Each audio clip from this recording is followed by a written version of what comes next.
The Victorian era was a time in British history. It was known for big changes in industry, science and society. People moved to cities to work in factories, and new inventions like trains and telegraphs connected the world. But even among these, there are some jobs that seem normal at the time, but seem very strange today. So today, we will discuss all those strange jobs that were normal at that time, but were very strange today. Before I start, if you are new to the channel and love history, smash the subscribe button to the History Facts Show and also press the bell icon. Thank you.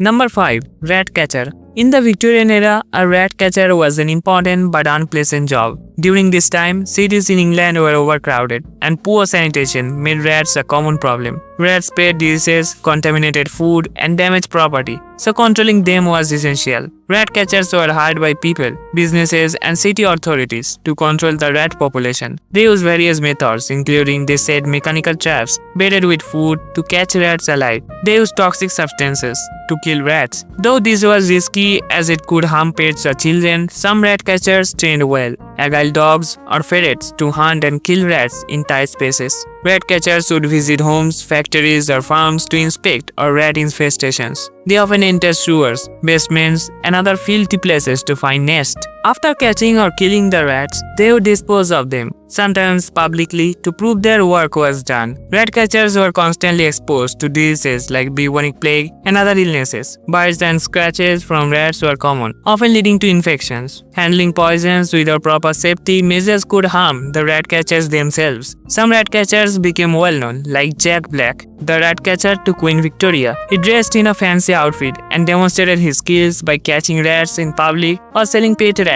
he bred from the ones he caught.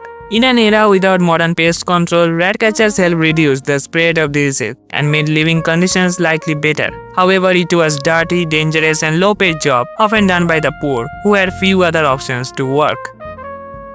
Number 4. Knocker-up. The job of a knocker-up in the Victorian era was an unusual and important one, especially before alarm clocks were common and unaffordable. The main role was to wake people on time for work. This job was especially popular in industrial cities in Britain during the 19th and early 20th century. A knocker-up would visit workers' houses early in the morning to wake them up so they wouldn't be late for their jobs. People would hire a knocker-up for a small fee. The knocker-up would come at a specific time, often agreed upon the night before. Some knockers-up carried lists of houses and times so they wouldn't miss anyone. During the Victorian era, many people worked in factories with strict schedules. Being late could mean losing wages or even getting fired, so waking up on time was crucial. There were no affordable alarm clocks and only wealthy people could own pocket watches or clocks. Knocker-ups were often older men and women who needed extra income. It was also a job for those who wouldn't do physically demanding work, such as retired laborers. Some knocker-ups worked for specific factories while others served entire neighborhoods. Number 3. Chimney sweep. The main job of a chimney sweep was to clean soot and ash from chimneys to prevent fires and keep them working properly. People used fireplaces to heat their homes and cook food, so chimneys got dirty quickly. If they weren't clean, they could catch fire or fill the house with smoke. Many chimney sweeps were young boys and girls, sometimes as young as 4 or 5 years old. They were called climbing boys because they had to climb inside narrow chimneys to clean them. Some adults worked as sweeps too, but they usually owned the business and sent children to do the climbing. The child would crawl up inside the chimney, scraping off soot with a small brush or metal scraper. They often wore old clothes and carried sacks to collect the soot, which could be sold for use in farming as fertilizer. The work was extremely dirty and they would often got covered in soot from head to toe. Soot and dust could cause lung problems. Many sweeps develop a type of cancer called soot wort from prolonged exposure to soot. Chimneys were narrow and children would get stuck. They often fell from heights or hurt themselves on sharp edges. Sometimes fireplaces were still hot when they worked, leading to burns. As time passed, people realized how cruel and dangerous this job was for children. In 1834, the British government passed a law to protect children, saying they had to be at least 10 years old to work as sweeps. Later in 1875, the use of children as chimney sweeps was completely banned, and mechanical brushes were introduced to clean chimneys instead. Number 2. Matchstick Maker. The job of a matchstick maker during the Victorian era was one of the hardest and most dangerous jobs of the time. Matches were a new invention and became very popular because they made lighting fire much easier. However, the people who made these matchsticks often worked in terrible conditions. Matchstick makers worked in factories. Their job was to shape thin pieces of wood into sticks and dip the ends into a special chemical mixture that would make them light up when struck. This mixture often contained dangerous chemical called the white phosphorus, which could easily catch fire and was toxic. The workers, often women and children, were paid very little money. They had to work long hours, sometimes up to 14 hours a day. The factories were small, overcrowded, and poorly ventilated. This made it hard to breathe, especially with all the chemical fumes in the air. White phosphorus was very harmful.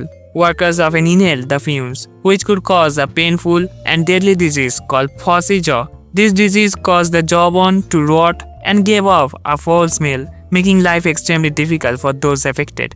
Fires were common in match factories because white phosphorus was highly flammable. A small spark could cause a big fire, putting workers in constant danger. In 1888, a famous strike by matchstick workers, mostly women, brought attention to their terrible working conditions. They demanded better pay and safer environments. This strike led to improvements over time. Eventually, the use of white phosphorus in matches was banned and safer materials were used instead. Number 1. Human lamp. In the Victorian era, a human lamp was a job where a person could carry a lamp or light source, often during the evening or a night, to provide light for others. These people were hired to walk around with lamps to light up dark streets or places before the invention of electric street lights. The lamps were typically oil lamps or gas lamps, which could be difficult to handle and require refueling often. The job of a human lamp was usually given to young men, sometimes even children, who were often part of the working class. They might be asked to walk alongside a carriage, lead people through dark street, or provide light at outdoor events. In some cases, they were also responsible for making sure the lamp stayed lit and properly adjusted. As the era progressed and technology improved, the job of the human lamp became less common. With the invention of streetlights and more advanced lighting systems, this role slowly disappeared. However, it was an essential part of life during the Victorian era, helping people navigate the streets safely after dark. So for today, don't forget to tell us how you felt. I really want to know. Let me know in the comments which job you love the most. Thanks a lot for watching the full video. See you in the next video. Stay well.